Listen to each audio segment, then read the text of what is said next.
At 18 years old, I went to Japan alone for 2 months. I didn't know anyone, so I had to create this social circle myself. He did it in Japan, where people are made to be introverts. There are manga cafes, private ramen booths, and loudspeaker announcements telling you to ignore every stranger that tries talking to you. So, how did it go?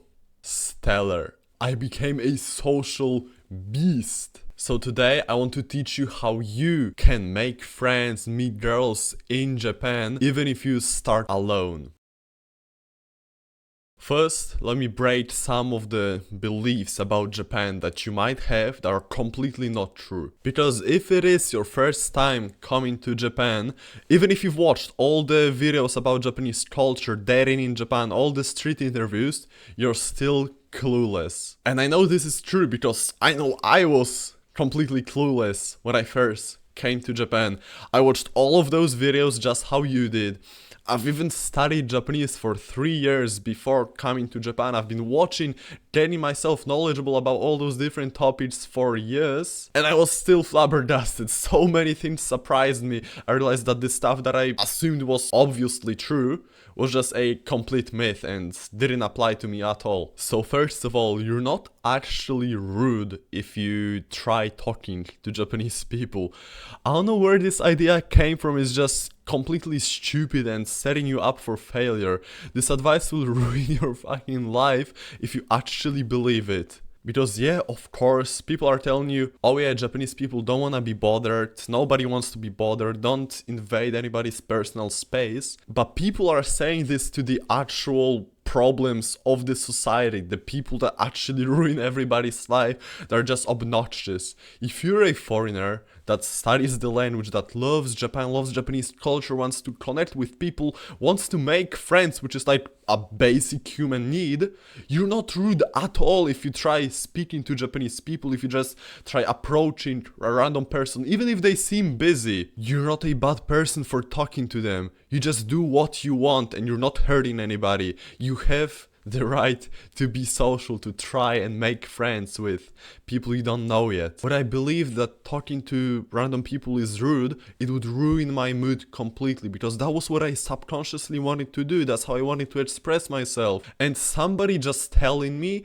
that my basic human need, my hobby, let's say, is rude, then it would ruin the whole experience for me, right? I would go and talk to a Japanese girl, like do a cold approach or try speaking to a person that seemed cool. Before that interaction, I would hesitate. Or maybe I should just be introverted, not talk to anybody and be alone and lock myself in a manga cafe and not speak to anybody and be depressed. Yes, that's what the society wants from me. No! Japanese people are actually way more social than you believe them to be, okay? I've seen this firsthand. I am from Poland, and the only not social culture that you might hear about Poland is like, we don't do small talk. But nobody's saying that people in Poland are anti-social. Japan is similar to Poland in this way, like they also don't do small talk if you're in an elevator or just walking together. You don't usually say hello. But this isn't because the people are anti-social. They're actually socially deprived. So anytime I would see somebody that looked unapproachable, that had like a busy, sad look on their face, that looked like they didn't want to be spoken to, if I still approached them, turns out they were just alone, they were just lonely, they longed for social connection, and I literally made their day by just approaching, saying a little compliment, having a little conversation with them. And on top of that, Japanese people have this culture of nampa. So random Japanese guys just do cold approaches all the time, right? Like they speak to hundreds of girls every single day, and it's completely normal. Some people just ignore it straight away and are like, oh yeah, I don't want to like talk to this guy, he probably just wants sex. But other people are like open to it, but you can never know. Maybe if you approach somebody, they're actually open to, they seem, oh, this foreigner actually seems really interesting, maybe I should try speaking to him, maybe we can become friends actually. He seems like a really cool person. You can never know, right? So you might as well speak to a person. Maybe you just made a friend or a girl that likes you and you don't want to date or whatever. So never reject yourself before giving the person a chance to reject you. And also, as the foreigner, you're the hero in their day. You're the main character that approaches them. You're a little bit of a novelty experience. So there's a way higher chance that a Japanese girl or a Japanese guy would enjoy talking to you just because you're a foreigner. And it's not about gaijin hunters, like the girls that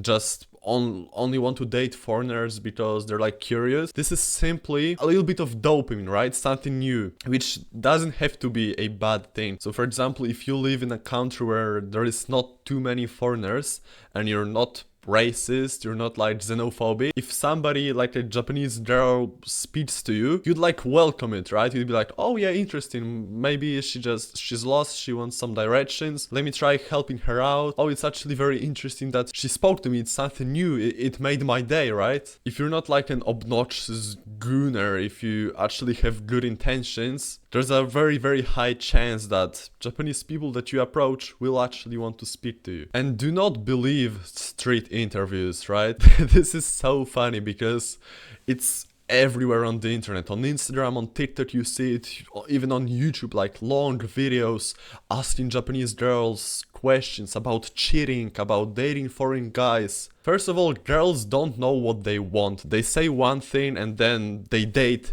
a guy that they say they would never date. That's one thing. But also, these interviews, where are they?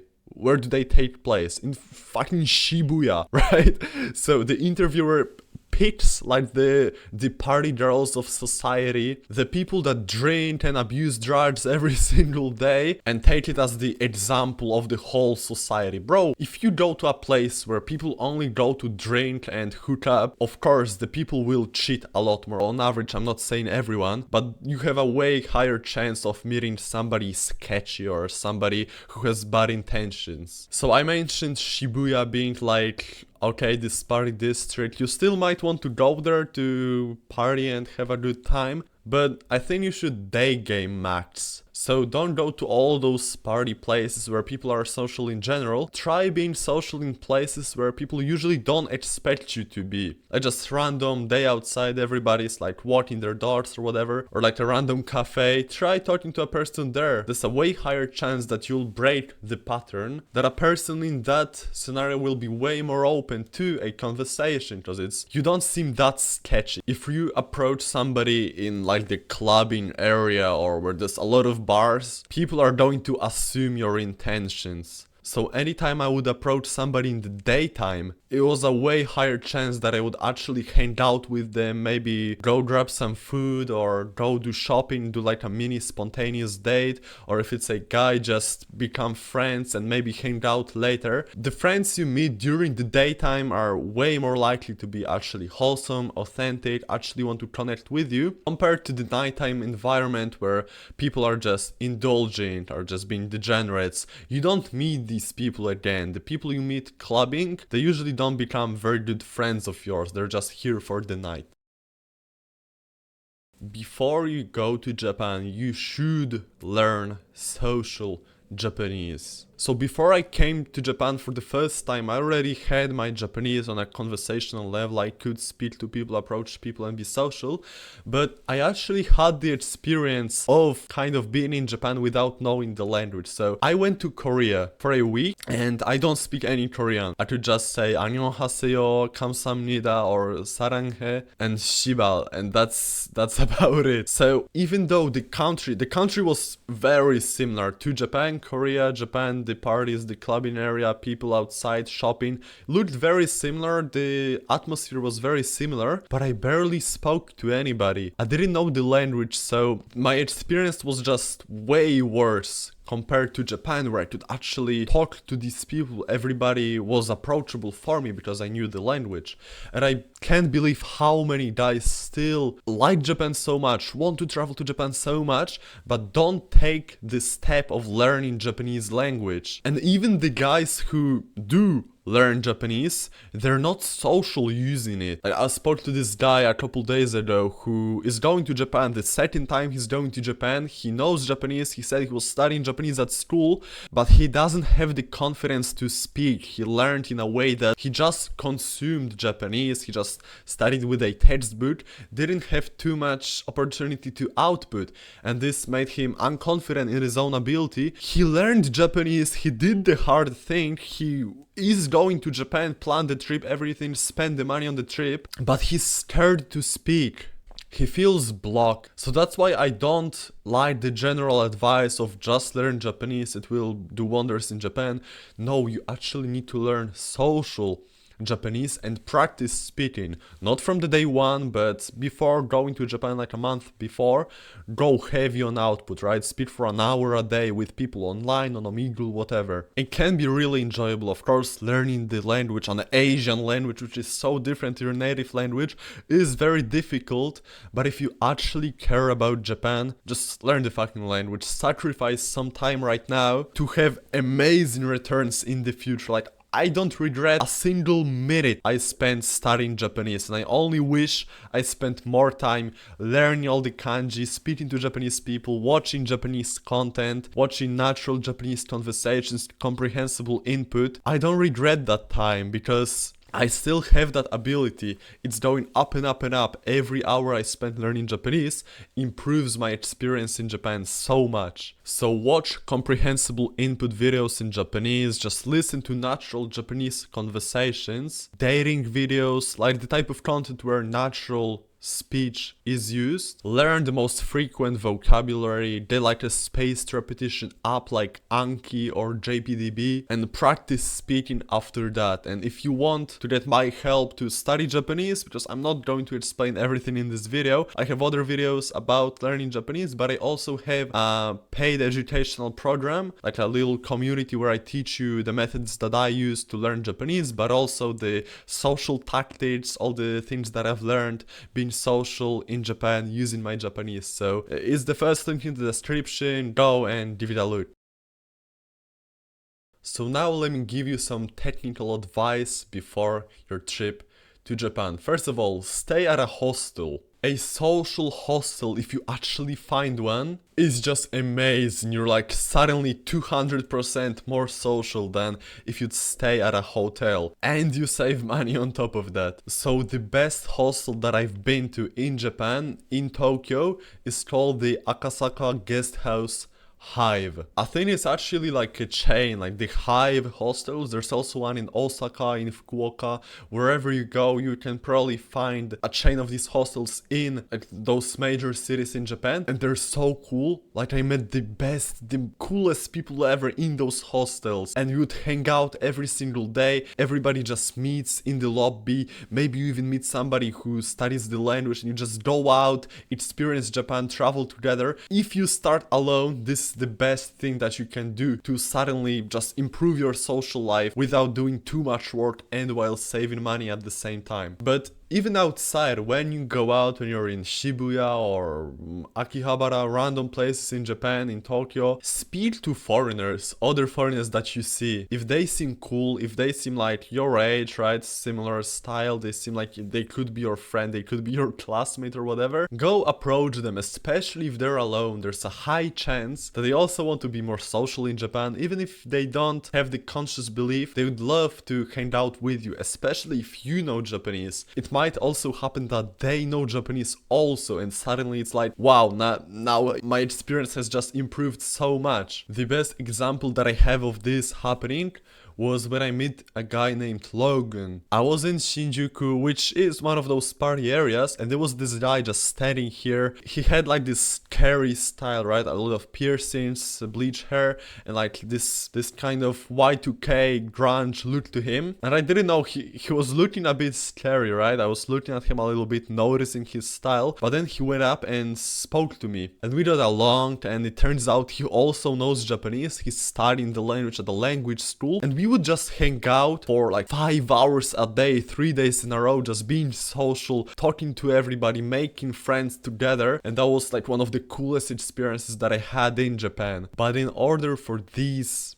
opportunities to happen to you, get off your phone. AirPods out of your ears, be present in the moment. You're missing so many opportunities. Like, honestly, what are you doing? You paid money for this trip, you traveled to the country that you always wanted to travel to, and you don't even allow yourself to experience it as a whole. You'd rather experience your phone. Bro, just notice the little things, enjoy the metro ride, enjoy just walking from one destination to another. Of course, use Google Maps when you need, but don't scroll on Instagram. Be like present, be like smile at everybody, look at people around you. It's like the world just opens to you when you get off your damn phone. And there's also an advice that I didn't actually do, but I wish I had. Go to a new izakaya every single day. Go to a new bar, new little restaurant, pay more for the lore. So what I did, I'm not really proud of it. I would go to Matsuya or like McDonald's or like just eat at kombinis. And I was sitting alone. I was on my phone texting ChatGPT, coming up with new ideas, coming up with video ideas for YouTube, maybe texting a Japanese girl that I met to schedule a meetup together, maybe go on a date.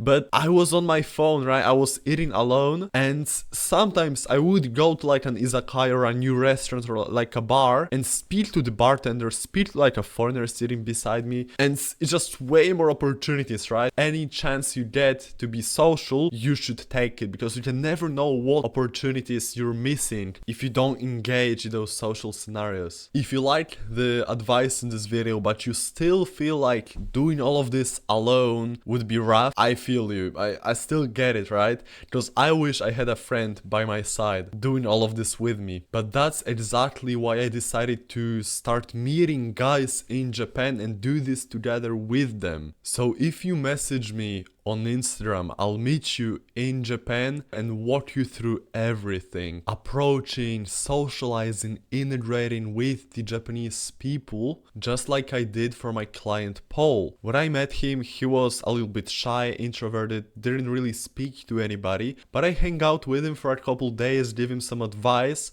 and suddenly he's speaking to Japanese girl, practicing his Japanese, being more social, and his trip became so much better. You're already ahead of 99% of foreigners in Japan just by caring about the country and the people. And that's why this IRL coaching might actually work for you. So if you want somebody in the corner, in the shadows, helping you out while you build this life in Japan, message me on Instagram and let's do this. Thank you for watching.